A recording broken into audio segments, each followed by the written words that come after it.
నాకు ఈ పెళ్ళి వద్దా ఆంటీ, ప్లీజ్ ఆంటీ. మీ నాన్నగారితో నేను చెప్తాను కదా, రెడీ ఇంకా రెడీ అవ్వలేదేంటి? పెళ్లి చూపులు వచ్చేస్తున్నారమ్మా. నాకు ఈ పెళ్లి ఇష్టం లేదు నాన్న. మరి ఏం చేస్తావు నాన్న? నేను రమణని పెళ్లి చేసుకుంటాను నాన్న. ఆడి పేరు ఎత్తేమంటే 4 చీరేస్తాను. అసలు ఆడి దగ్గరే ఉందే. ఆడే ఓ దిక్కుమాలి వంటలు నడుపుకుంటున్నాడు. మర్యాదగా నేను తెచ్చిన సంబంధం చేసుకోవి, సుఖపడతావమ్మా. లేదంటే కన్న కూతురని కూడా చూడను, చంపేస్తాను. అన్నయ్య గారు నేను నచ్చ చెప్తాను కదా, మీరు రండి. ఏంటనుకున్నావు? నచ్చ చెప్తానని చెప్పాను కదన్నయ్య. చూడమ్మా, తల్లి లేని నిన్ను పువ్వులో పెట్టి పెంచారు మీ నాన్నగారు. ఏది చేసినా నీ సంతోషం కోసమే చేశారు. ఒక్కసారి ఆ అబ్బాయిని వచ్చి చూడు, ఆ తర్వాత ఏం జరుగుతుందో చూద్దాం. సరే నాగలక్ష్మి, అమ్మాయిని ఎలా తీసుకురా, జాగ్రత్త. అక్కడ కూర్చోబెట్టు. మా అమ్మాయి బుజ్జి తల్లి, కూర్చోమ్మా.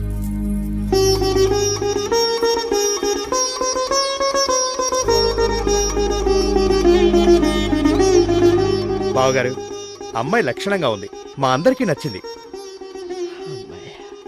అంతా దేవుడి దయ. ఇంకా మిగతా విషయాలు మాట్లాడుకుంటే మంచి. నేను పెళ్లి కొడుకుతో కొన్ని విషయాలు మాట్లాడాలి. ఏంటే నువ్వు మాట్లాడేది? నోరు మూసుకొని కూర్చో. మీరుండండి బావగారు, అమ్మాయి ఏదో మాట్లాడాలంటోంది కదా, మాట్లాడివ్వండి, పర్వాలేదు. నేను ఒక అతన్ని ప్రాణంగా ప్రేమించాను తెలుసా? నాన్నగారు చెప్పారు, ఈ రోజుల్లో ఇలాంటివన్నీ మామూలే, ఇలాంటివి ఏవి మనం పట్టించుకోకూడదు. అంటే ఇంకొకరి ఎంగిలి కంచెలో నువ్వు తింటావన్నమాట. నాన్నగారు ఏంటి ఎంగిలి కంచం అంటోంది? ఊరుకోరా తింగర ముద్దు. ఎంగిలైందని బంగారపు కంచాన్ని పడేస్తావా? శుభ్రంగా కడుక్కొని వాడుకుంటాం కదా, ఇది అంతే. అయినా మన వంశంలో మా ముత్తాతల దగ్గర నుంచి ఇలాంటి పూజకు పనికిరాని పువ్వుల్ని నెత్తిన పెట్టుకున్న వాళ్లేరా. మీ అమ్మ కూడా అంతేగా. ఇప్పుడు చూడు ఎంత అన్యోన్యంగా ఉన్నావో. ఏంట్రా బోడిలింగం? ఏదో పెద్ద వీరసలింగం గారిలా మాట్లాడుతున్నావు. నీతి జాతి లేని నీలాంటి వాడింటికి నేను చచ్చినా రాను. ఏంట్రా గోడ కొట్టిన మేకులా ఇంకా అలాగే కూర్చున్నారు? లేవండి.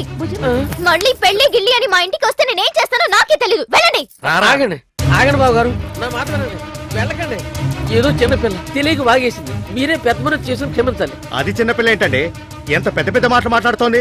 పోనీలే అని జాలి పెడితే మా జాతి గురించి మాట్లాడుతుందా? దానికి నేను నచ్చ చెప్తాను బాబు గారు. ఏంటండి నచ్చ చెప్పేది? అసలు దాని కాదు, దాన్ని అలా పెంచినందుకు మిమ్మల్ని అనాలి. ఈ జన్మలో దానికి పెళ్లి ఎలా అవుతుందో నేను చూస్తాను. పని చేశావా? అన్నయ్య గారు, తల్లి లేదని నేను గారాబంగా పెంచినందుకు నాకు బుద్ధి వచ్చేటట్టు నా చేశావు. మాట వినండి. అసలు రండి. నీలాంటి కూతురు బతికినా ఒకటే, చచ్చినా ఒకటే. అన్నయ్య గారు ఏంటా మాటలు? ముందు మీరు రండి, తనకి నేను నచ్చ చెప్తాను. రండమ్మా.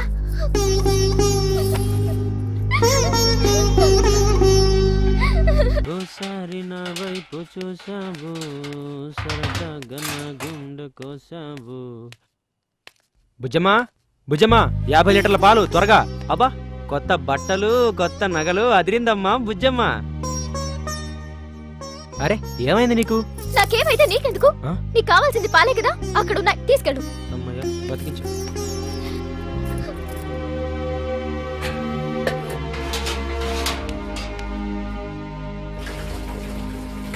ఈరోజు ఏమైంది దీనికి?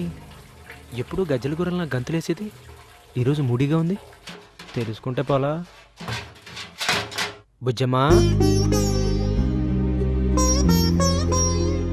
ఏంటి మూడీగా ఉన్నావు? నాకు పెళ్లి కుదిరింది, చాలా హ్యాపీనా? అరే ఇది గుడ్ న్యూస్, దానికెందుకంత బాధపడుతున్నావు? ఏరా మీ మగాళ్ళకి మా బాధలు అర్థం కావా? నువ్వు గుడ్ న్యూస్ అంట, వాడెవడో వచ్చాడు, నేను ఇంకొకరిని ఇష్టపడ్డాను అన్నా పర్లేదంట. అమ్మాయి బాగా నచ్చింది, పెళ్లికి రెడీ అంటాడు. నానేమో ముహూర్తం పెట్టేసుకుందాం అంటాడు. నాకు నచ్చక్కర్లేదా? నా ఇష్టంతో పని లేదా? నాకు ఆ పెళ్లి ఇష్టం లేదు. నా మనసులో నీకు తప్ప ఇంకెవరికి చోటు లేదు. అర్థమైందా? పిచ్చెక్కిందా?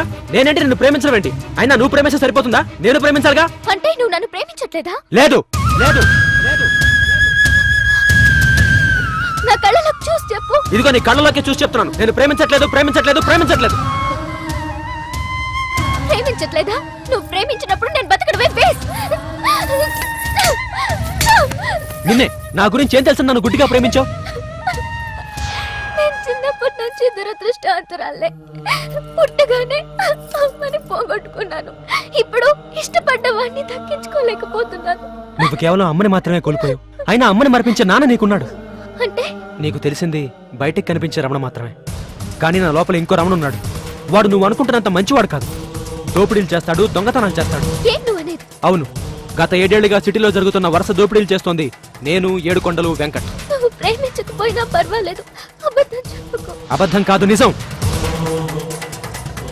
నా చిన్నప్పుడు మాకు 3 ఎకరాల భూమి ఉండేది.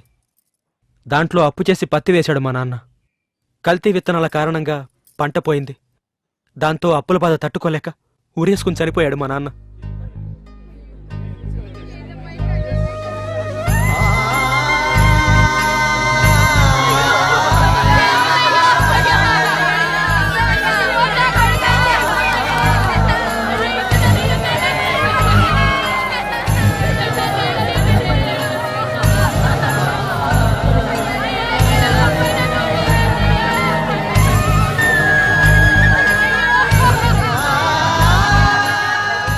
ఉన్న 3 ఎకరాలు అమ్మి అమ్మ అప్పు తీర్చింది. కొన్నాళ్ళకి జబ్బు చేసి అమ్మ కూడా చనిపోయింది. అప్పుడు నేను అనాథనయ్యాను. నాలాగే ఏడుకొండలు కూడా తన చిన్న వయసులో అమ్మా నాన్నల్ని కోల్పోయాడు.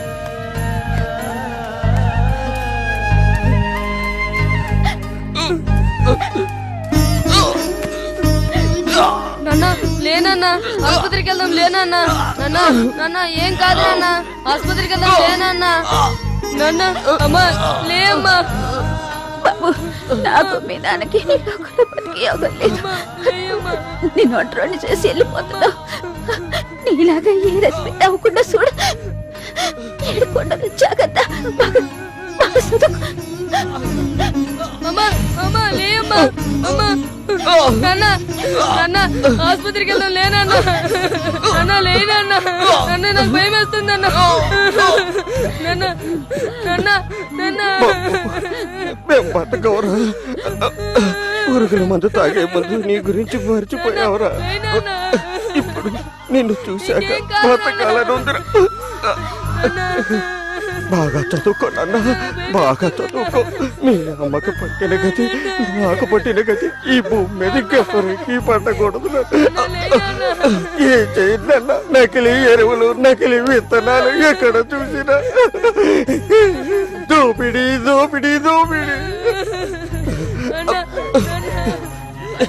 ఇది ఇలాగే జరుగుతూ పోతే కొన్నాళ్ళకి రైతనేవాడు భూమి మీద లేకుండా పోతాడన్నా. నాన్న మంచిగా చదువుకో నాన్న. నాన్న రైతు బతకాలి నాన్న. రైతు బతకాలి. రైతు రాజ్యం రావాలి నాన్న. రైతు రాజ్యం రావాలి నాన్న. మీ స్కూల్ మాస్టర్ దగ్గరికి నువ్వు వెళ్ళిపో. బాగా చదువుకో. అలాగే నాన్న. నాన్న అమ్మా అమ్మా నాన్న నాన్న అమ్మా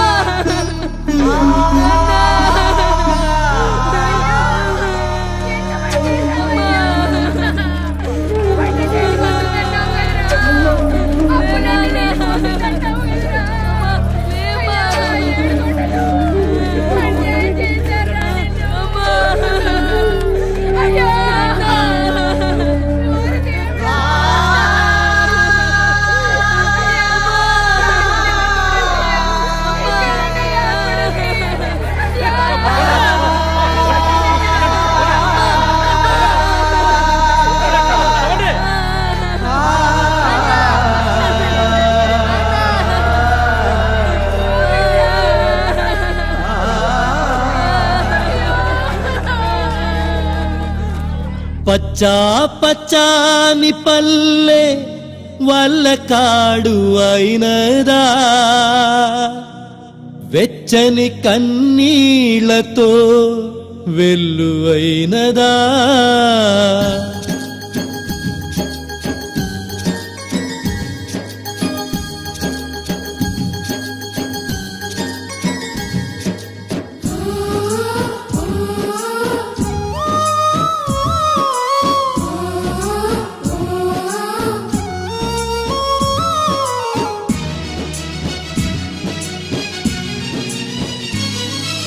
రైతే రాజని అంటారే అంత నాటకమా, రైతు కొడుకు రైతయ్యే రాతే శూన్యమా.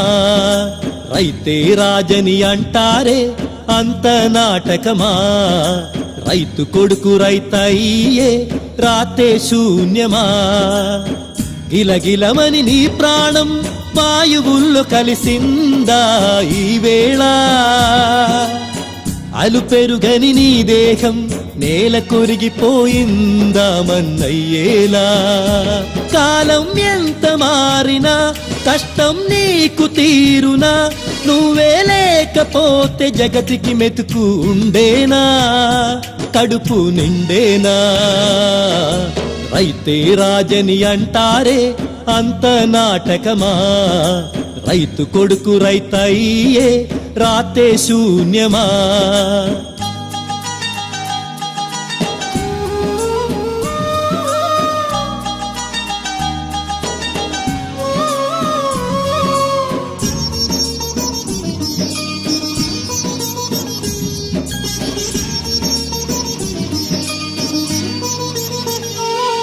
గోదారులెన్నో పొంగినను, సౌధాలు నింగి తాకినను, రైతు బతుకు పాతాళానికే కృంగిపోతూ ఉన్నదిగా.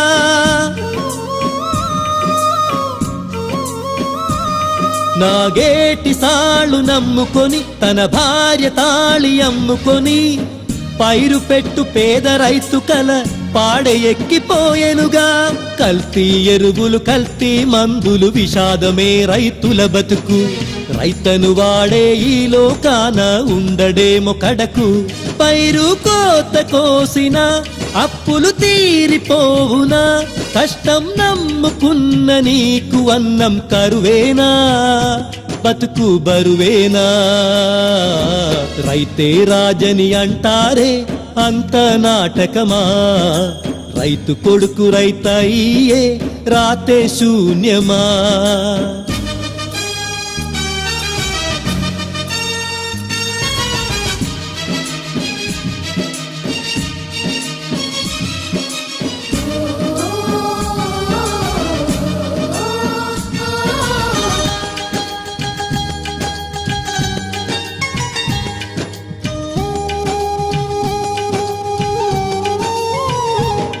కోటాను కోట్ల నిధులున్న, చిటికేస్తే రాలు సిరులున్న, పచ్చ నోట్లతోనే మనము కడుపు నింపుకోగలమా.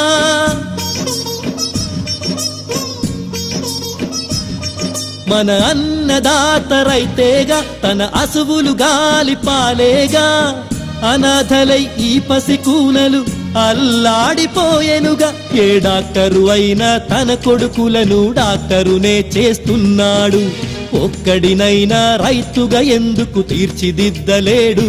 రైతు బాధ తీర్చవా, లోకం బాగు చేయవా. ఏడు కొండలవాడ వెంకటరమణ చూస్తున్నావా, ఈ కథ విన్నావా. రైతే రాజని అంటారే అంత నాటకమా, రైతు కొడుకు రైతయ్యే రాతే శూన్యమా.